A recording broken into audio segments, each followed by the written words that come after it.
مخالفین کو تک پہنچا کر صدام کے بزنس کو ہر طرح سے نقصان پہنچانا چاہتی تھی۔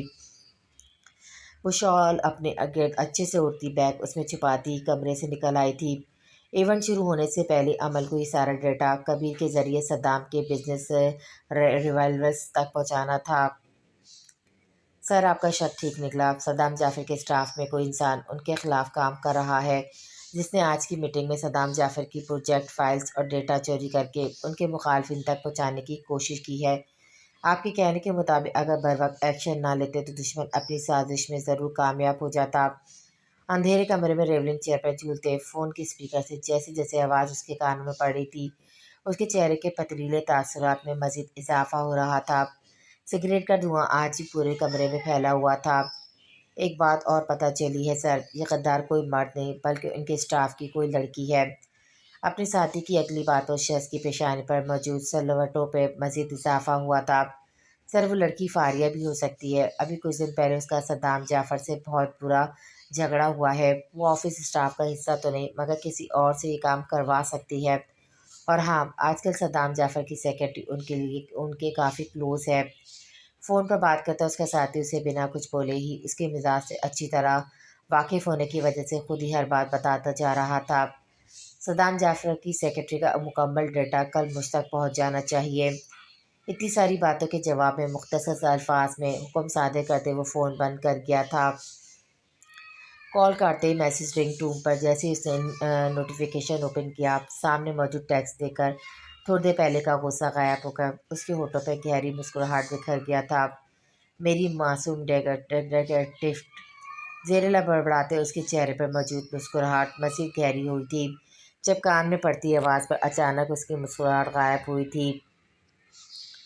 حرمت کی پیاز کے تحت آنکھ کھلی تھی۔ اس کی نظر سب سے پہلے بیڈ کی جانب اٹھی تھی۔ پچھلے 2 دن سے وہ مسلسل یزدان کی جاسوسی میں لگی ہوئی تھی مگر ابھی تک اس کے ہاتھ کوئی ثبوت نہیں لگا تھا۔ ڈاکٹر سے بھی اس نے 2 بار فون کر کے پوچھا تھا مگر اس نے وہی بتایا تھا جو یزدان کی رپورٹس پر لکھا ہوا تھا۔ اب تو حرمت کو بھی یہ شک اپنا وہم ہی لگنے لگا تھا۔ بیڈ پر یزدان کو سر تک کمبل تانے دیکھ کر وہ ٹیبل کی جانب پڑی تھی۔ پانی پی کر جیسے ہی واپس سونے لگی، نہ جانے کس خیال کے تحت وہ دبے قدموں سے چلتی بیڈ کی جانب پڑی تھی۔ بہت ہی محتاط انداز میں کمبل ایک کونے سے پکڑ کر اس نے جیسے ہی ذرا سا کھسکایا، سامنے کا منظر دیکھ کر اس کی آنکھیں پھٹی کی پھٹی رہ گئیں۔ وہاں یزدان کا نام و نشان نہیں تھا مگر تکیوں کا ڈھیر کمبل کے نیچے ایک ترتیب سے سیٹ کر کے دیکھنے والے کو بے وقوف بنانے کی کوشش کی گئی تھی۔ کس قدر شاطر اور چالباز انسان ہے یہ تو! اس کا مطلب میرا شک ٹھیک نکلا، یہ واقعی پاگل نہیں ہے، یہ سب جان بوجھ کر رہا ہے۔ حرمت کمبل دور اچھالتے غصے سے بولی۔ حرمت کا چہرہ ہی سوچ کر خفت اور غصے کی شدت سے لال ہو چکا تھا کہ پچھلے ان دنوں سے وہ پاگل پن کی جو حرکتیں کر رہا تھا وہ سب اس کا ناٹک تھا۔ چھوڑوں گی نہیں میں اسے، مگر یہ اس وقت ہوگا کہاں اور کیا کر رہا ہوگا؟ مجھے دیکھنا چاہیے، کیا پتہ میں اسے رنگے ہاتھوں پکڑ سکوں۔ حرمت بنا لائٹ آن کیے خاموشی سے روم کا دروازہ بند کرتی باہر نکل گئی تھی۔ فرسٹ فلور پر اور گراؤنڈ فلور کے سارے روم چیک کرنے کے بعد وہ سیکنڈ فلور کی جانب پڑی تھی۔ رات کے اس پہر اتنے بڑے بنگلے میں مٹر گشت کرتے اس کا سانس اب بری طرح پھول چکا تھا۔ اوپر کے بھی تمام روم دیکھنے کے بعد وہ پرجوش ہوتی واپس پلٹی۔ اسے یقین ہو چکا تھا یزدان گھر میں نہیں ہے۔ اب وہ صدام اور باقی سب کو بلا کر ان پر یزدان کا پول کھول دے گی۔ واپس مڑتے اس کی نظر سیڑھیوں کی دائیں جانب سے بنے ایک اکیلے روم پہ پڑی تھی جس کا دروازہ بالکل بند تھا۔ اوہ، یہ روم تو میں نے چیک ہی نہیں کیا۔ حرمت سر پہ ہاتھ مارتی دل کی تسلی کرنے اس کی جانب بڑھ گئی تھی اور اپنے جوش میں سائڈ پر رکھے گلدان کو نہیں دیکھ پائی تھی۔ جب بازو لگنے کی وجہ سے وہ زمین بوس ہوتا، خاموش فضا میں شور برپا کر گیا تھا مگر حرمت اس پر دھیان دیے بغیر جلدی سے روم میں داخل ہوئی تھی جہاں پھیلا دھواں اس کے نتھوں میں گھستا اس نازک جان پر کھانسی کا عذاب لے آیا تھا۔ حرمت کھانسنے کے ساتھ ساتھ گہری نظروں سے ارد گرد کا جائزہ لیتے آگے بڑھی تھی جب اچانک کسی نے اس کی کمر کے گرد بازو حمائل کرتے ایک جھٹکے سے اسے اپنے قریب کیا تھا۔ اس اچانک حملے پہ حرمت کو اپنی سانسیں رکتی محسوس ہوئی تھی، دل اچھل کر حلق میں آن پہنچا تھا۔ وہ اس سخت گرفت سے نکلنے کے لیے چیخنا چاہتی تھی، مذمت کرنا چاہتی تھی مگر سامنے کھڑے شخص کو دیکھ کر اس کی آنکھیں حیرت اور خوف کی زیادتی سے پھٹ چکی تھی۔ تم یہاں! حرمت اپنے سامنے خود اس نقاب پوش کی گرفت میں قید دیکھ کر ساکت ہو چکی تھی۔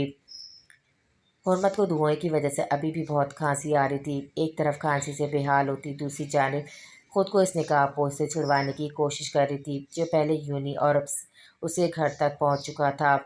اندھیرے کی وجہ سے حرمت اس کو ٹھیک سے دیکھ نہیں پا رہی تھی۔ حرمت کی آنکھیں آنسو بہہ نکلے تھے جس پر شاید مقابل اس پر ترس کھاتا۔ اسے اسی طرح اپنے بازو کے گھیرے میں لیے کھڑی کھڑکی کی جانب بڑھا دیکھا تھا۔ کھڑکی کا پٹ وار کرتے تازہ ہوا کا جھونکا حرمت کی نتھوں سے ٹکراتا اس کو کسی حد تک نارمل کر گیا تھا۔ چھوڑو مجھے، تم ہو کون اور کیا کر رہے ہو یہاں؟ حرمت اپنے گرد حصار قائم کیے اس کے بازو کو ہٹاتے تیش بھرے لہجے میں بولی، وہ تو یہاں اپنے شوہر کی تلاش میں نکلی تھی مگر یہاں یہ نقاب پوش اسے دوبارہ مل گیا تھا۔ کہیں یہ کوئی دہشت گرد تو نہیں؟ ایک منٹ، یہ حرمت کچھ اور ہی سوچی تھی کہ اچانک اس کے ذہن میں دھماکہ ہوا تھا۔ کوئی اور شخص بھلا اتنی ٹائٹ سیکورٹی کی وجہ سے رحمانی ہاؤس میں آ ہی نہیں سکتا تھا، تو پھر کہیں یہ نقاب پوش یزدان تو نہیں؟ حرمت کے تجسس اور بے چینی میں اضافہ ہوا تھا۔ اسے کسی شک کے تحت نظر اٹھا کر غور سے مقابل کی جانب دیکھا تھا جو پہلے انتہائی فرصت سے حرمت کے نقوش کا جائزہ لے رہا تھا، جسے حرمت کے دل و دماغ میں چلتی ہر الجھن کا پتہ اس کے چہرے سے چلا لینا چاہتا ہو۔ حرمت اس کے کچھ نہ بولنے پر مزید شک میں مبتلا ہوتی، خود میں ہمت پیدا کرتے جلدی سے ہاتھ بڑھا کر اس کا نقاب پکڑ کر کھینچنا چاہا تھا مگر مقابل بھی اس سے اتنا بے خبر نہیں تھا۔ فوراً سے پہلے اس نے حرمت کے دونوں ہاتھ تھام کر واپس اس کی کمر پر موڑ دیے تھے۔ تم ہر بار ایسی حرکتیں کیوں کرتی ہو کہ مجھے تمہیں اس کا پے بیک کرنا پڑتا ہے؟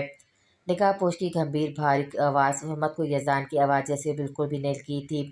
بے شک آواز کا گمبھیر پن ملتا جلتا تھا مگر ان کی ایکسنٹ میں زمین آسمان کا فرق تھا۔ حرمت کو اس کی بات پر خوف سا محسوس ہوا تھا۔ لاسٹ ٹائم بھی اسے یاد تھا کیسے اس شخص نے اسے اتنا ٹائم آفس میں اپنے ساتھ باندھ رکھا تھا اور آخر میں زبردستی بینڈش بھی کروائی تھی۔ تم یزدان رحمانی ہونا بہت ناٹک کر لیا تم نے، پاگل ہونے کا اور نہیں۔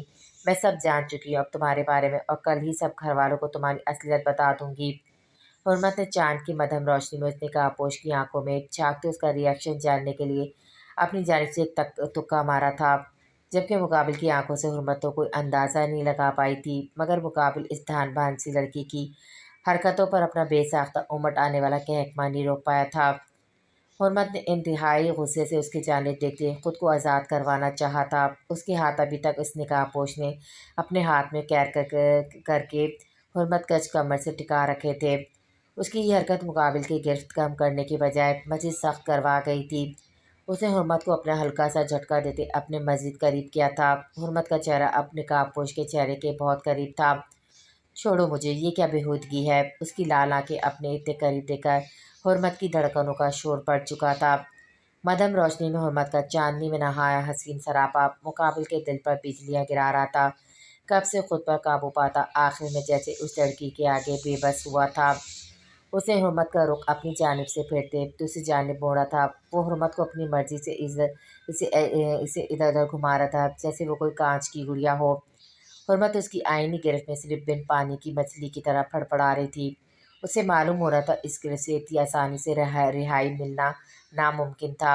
حرمت کا رخ دوسری جانب موڑتے اس کے ہاتھوں کو قید کرتے اس نے اپنے چہرے سے نقاب ہٹایا تھا اور بہت ہی نرمی اور محبت سے حرمت کے کان کی لو کو چوم لیا تھا۔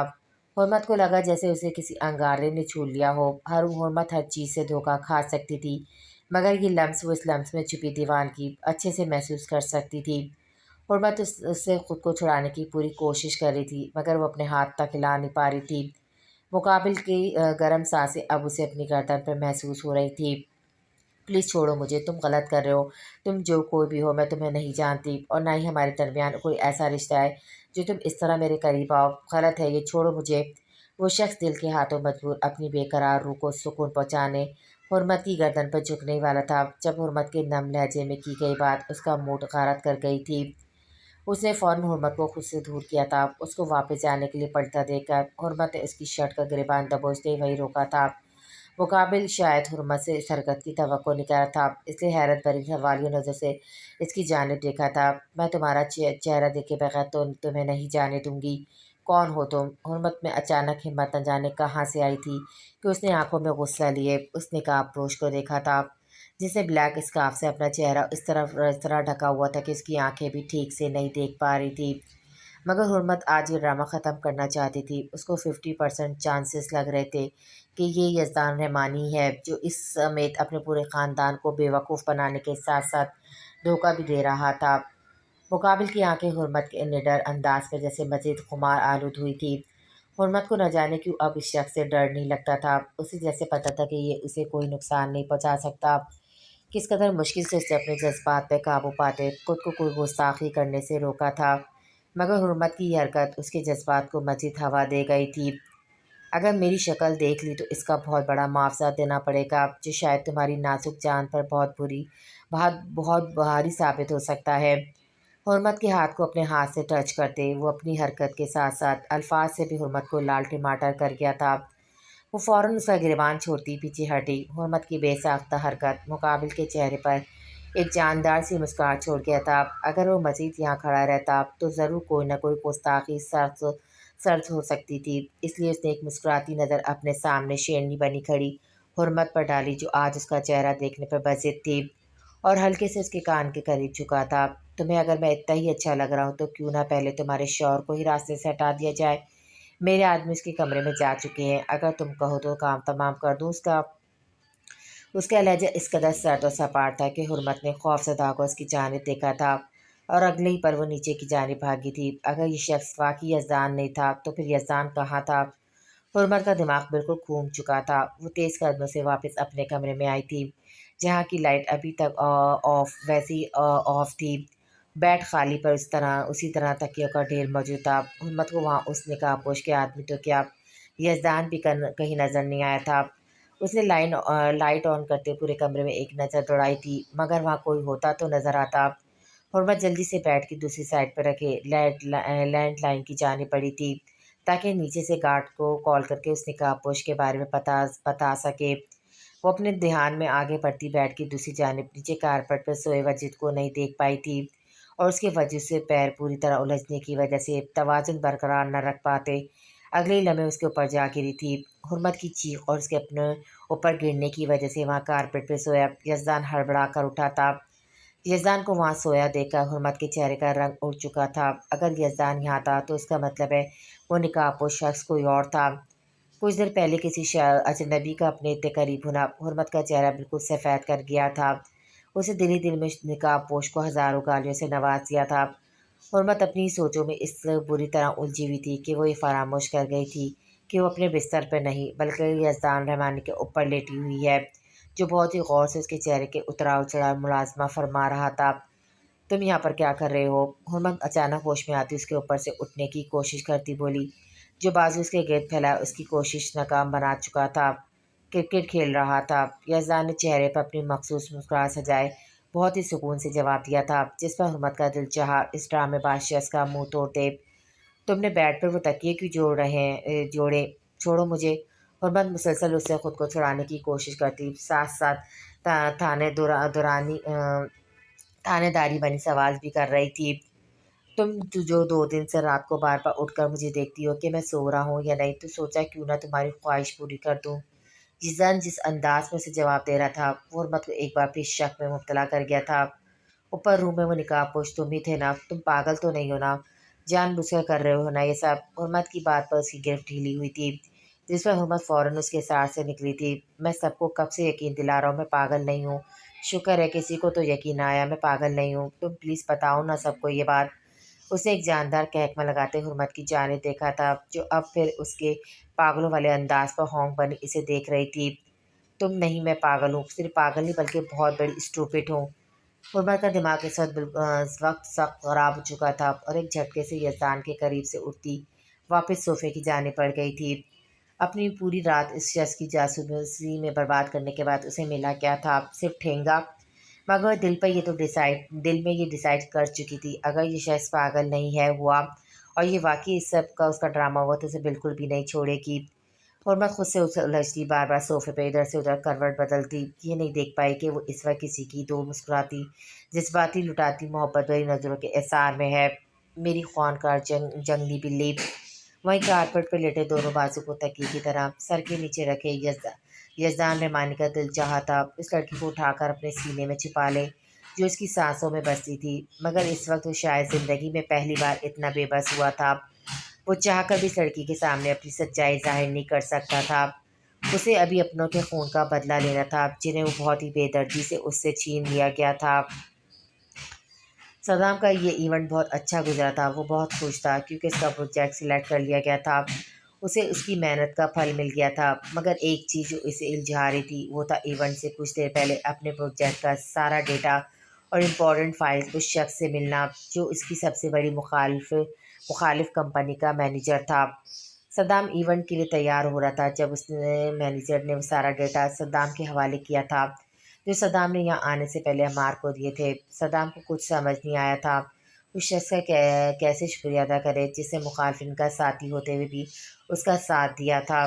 یہ الگ بات تھی کہ صدام یہ نہیں جانتا تھا کہ یہ شخص اس کا مخالف نہیں بلکہ دشمنوں کے بھیس میں اس کے اپنے دوست کا خاص آدمی تھا جو مخالفین میں شامل بھی تھا تو صرف یزدان رحمانی کے کہنے پر۔ اس شخص کے الفاظ ابھی بھی صدام کے کانوں میں گونج رہے تھے، سر جیسے میں آپ کا دشمن نہیں ہوں ویسے ہی آپ کے ساتھ موجود لوگ آپ کے خیر خواہ نہیں ہیں، so please be careful. Saddam اتنا تو جانتا تھا کہ عمار اس کے ساتھ غداری نہیں کر سکتا، وہ بہت عرصے سے اس کے ساتھ کام کرتا تھا، اس کے وفاداروں میں سے ایک تھا، تو پھر کیا عمل نے کیا ہے یہ اب؟ صدام کے دماغ میں اس جانب سوچنا چاہا مگر اس کا دل صاف انکاری تھا۔ نہیں، عمل ایسا کیسے کر سکتی ہے بھلا؟ نہیں، وہ غلط نہیں ہو سکتی۔ صدام نے سختی سے اس خیال کو رد کیا تھا۔ تو کیا پھر یہ فاریہ کی کوئی چال تھی؟ مگر یہ جو کوئی بھی ہے اب مجھ سے بچ نہیں پائے گا، بہت ہو گیا اس چھپن چھپائی کا کھیل، اب میرے دشمن کو میرے سامنے آنا ہی ہوگا۔ صدام ڈریسنگ ٹیبل کے سامنے کھڑا کف لینس بند کرتا اپنی ہی سوچوں میں بری طرح الجھا ہوا تھا۔ وہ لوگ آج صبح ہی کراچی سے واپس آئے تھے۔ صدام نے عمار اور عمل کے سامنے کچھ بھی ظاہر نہیں ہونے دیا تھا۔ بھائی جلدی سے نیچے آ جائیں، مما بلا رہی ہیں آپ کو، فنکشن شروع ہونے والا ہے۔ نبیہ نوک کر کے دروازے کے باہر سے آتی اسے آواز لگاتی واپس پلٹ گئی تھی۔ آج ہمنا کی انگیجمنٹ کا فنکشن تھا جو بہت ہی بڑے پیمانے پر ارینج کیا گیا تھا۔ نبیہ کی آواز پر صدام ہوش کی دنیا میں لوٹتا اپنے بال سیٹ کرتا باہر نکل گیا تھا۔ بڑے سے لان میں بہت ہی زبردست ارینجمنٹ کی گئی تھی۔ فنکشن میں رشتہ داروں اور فیملی فرینڈز کے ساتھ ساتھ ان کے آفس کے اسٹاف کو بھی مدعو کیا گیا تھا۔ لان میں قدم رکھتے ہی صدام کی نظر آفس کی فیمیل اسٹاف کے ساتھ کھڑی عمل پہ پڑی تھی جو آج بھی اپنے روٹین کے گیٹ اپ میں موجود تھی۔ عام سہولیے میں ہونے کے باوجود وہ سب سے منفرد اور دلکش لگ رہی تھی۔ صدام آس پاس کا خیال کیے بغیر جب تک اسے دیکھے گیا تھا۔ کافی خوبصورت معلوم ہوتی ہیں، آنکھیں بھی بہت دلکش ہے۔ نائمہ بیگم صدام کے پاس آ کر کھڑی ہوتی بہت ہی دوستانہ مگر شوخی بھرے لہجے میں اس سے مخاطب ہوئی تھی، جبکہ ان کی آواز پر صدام جس ہوتا خفیف سا ہو کر چہرہ جھکا گیا تھا۔ کس کی بات کر رہی ہیں آپ؟ صدام نے ناسمجھی سے نائمہ بیگم کی جانب دیکھا تھا۔ وہی جس نے اتنے دنوں سے میرے بیٹے کو ڈسٹرب کیا ہوا ہے، اپنے خلاف بہت بڑے بڑے اسکینڈل چھپنے پر بھی پرسکون رہنے والا، جس لڑکی کے ساتھ اپنی ایک غلط انداز میں تصویر دیکھ کر غصے سے پاگل ہوا تھا اور جس کو وہ اپنے آفس میں بیٹھ کر کام کرنے کے بجائے چھپ چھپ کر دیکھتا ہے، اس لڑکی کی بات کر رہی ہوں میں۔ نائمہ بیگم ایک ہی سانس میں بولتی صدام کے سامنے مکمل طور پر واضح کر گئی تھی کہ اس کے معاملات سے بری طرح باخبر ہے۔ ایسا کچھ نہیں ہے، آپ کو جس نے بھی بتایا غلط بتایا ہے۔ صدام کو اس طرح اپنا بے نقاب ہونا بالکل بھی برداشت نہیں ہوا تھا۔ تو مطلب تم اس لڑکی میں بالکل بھی انٹرسٹ نہیں ہو، اور ایک مہینہ پہلے جو تم نے اپنی شادی کا فیصلہ میری مرضی پہ چھوڑا تھا اس پہ عمل کرتے میں اپنی پسند کی لڑکی سے تمہارا رشتہ طے کر دوں؟ نائمہ بیگم آنکھوں میں شرارت بھرے اپنے خوبرو بیٹے کی جانب دیکھتے ہوئے بولی۔ وہ جانتی تھی اسے اقرار کروانا اتنا آسان کام نہیں تھا۔ اب میں نے ایسا بھی تھوڑی نہ کہا ہے، اب اگر آپ سب کچھ جان ہی گئی ہیں تو ہاں، ہار مانتا ہوں، میں آپ کے آگے بہت اچھی لگتی ہوں مجھے۔ صدام نائمہ بیگم کے آگے ہار مانتا آخرکار گھٹنے ٹیک کیا تھا۔ نائمہ بہت کچھ پتہ لگوا چکی تھی مگر اب صدام کا اقرار انہیں بے پناہ خوشی سے دوچار کر گیا تھا۔ وہ صدام کی شادی کرنا چاہتی تھی، ان سے اس کی یہ روبوٹ جیسی زندگی نہیں دیکھی جاتی تھی۔ پچھلے ایک سال سے اسے نہ جانے کتنی لڑکیوں کی تصویر دکھا چکی تھی اور نہ جانے کتنوں سے ملوا بھی چکی تھی، مگر صدام کا ایک ہی جواب تھا، مجھے شادی نہیں کرنی۔ لیکن اب کچھ دن پہلے اس کے کانوں میں صدام اور اس کی سیکرٹری کے بارے میں جو افواہیں پڑی تھیں ان پر پہلے تو وہ بہت پریشان ہوئی تھی۔ وہ نہیں چاہتی تھی ان کا بیٹا کسی ایسی ویسی لڑکی کے چکر میں پڑے۔ مگر عمل کے بارے میں اسٹاف کے کچھ لوگوں نے بہت اچھا سننے اور آفس جا کر اسے دیکھنے کے بعد نائمہ بیگم بہت خوش ہوئی تھی۔ اگر واقعی یہ لڑکی ان کے بیٹے کو پسند تھی تو انہیں بھی وہ سر آنکھوں پر منظور تھی۔ تو پھر رشتہ لے کر جاؤں اسے گھر؟ نائمہ بیگم تو جیسے ہتھیلی پر سرسوں جمانا چاہتی تھی۔ نہیں پلیز، ابھی آپ کچھ نہیں کریں گی جب تک میں آپ کو نہ کہوں۔ صدام نے مسکراتے انہیں اس قدر جلد بازی سے روکا تھا۔ وہ پہلے خود عمل سے بات کرنا چاہتا تھا۔ وہ عمل کے رویے سے اتنا تو اندازہ لگا چکا تھا کہ عمل بھی اسے پسند کرنے لگی ہے۔ یہی بات اس کے لیے کافی اطمینان کا باعث تھی۔ مجھے کس نے بلایا ہے؟ یہاں تو کوئی ہے ہی نہیں۔ عمل خالی کمرے میں پر ایک نظر دوڑاتے واپس پلٹی تھی۔ جب دروازے سے اندر داخل ہوتے صدام کو دیکھ کر اس کے قدم تھمے تھے۔ وہ فنکشن میں اپنی پولیس کے ساتھ کھڑی تھی جب ملازمہ کے پیغام پر وہ یہاں آئی تھی، لیکن شاید وہ یہاں آ کر غلطی کر چکی تھی۔ صدام کو دروازہ لاک کرتا دیکھ کر عمل کی ہتھیلیاں پسینے سے بھیگ گئی تھی۔ سر، آپ نے مجھے کیوں بلایا ہے یہاں؟ صدام کو گہری بولتی نگاہیں خود پر گاڑ کر آگے بڑھتا دیکھ کر عمل اپنی شال کے اندر اپنی ہتھیلیاں مسلتی کمزور سی آواز میں بولی۔ صدام کے سامنے آنے سے اس کے دل کی حالت جو بدل جاتی تھی وہ عمل کے لیے کافی پریشان کن تھی۔ مجھے کچھ پوچھنا اور بتانا بھی ہے آپ کو۔ صدام کو عمل کا نروس ہونا مزہ دے رہا تھا۔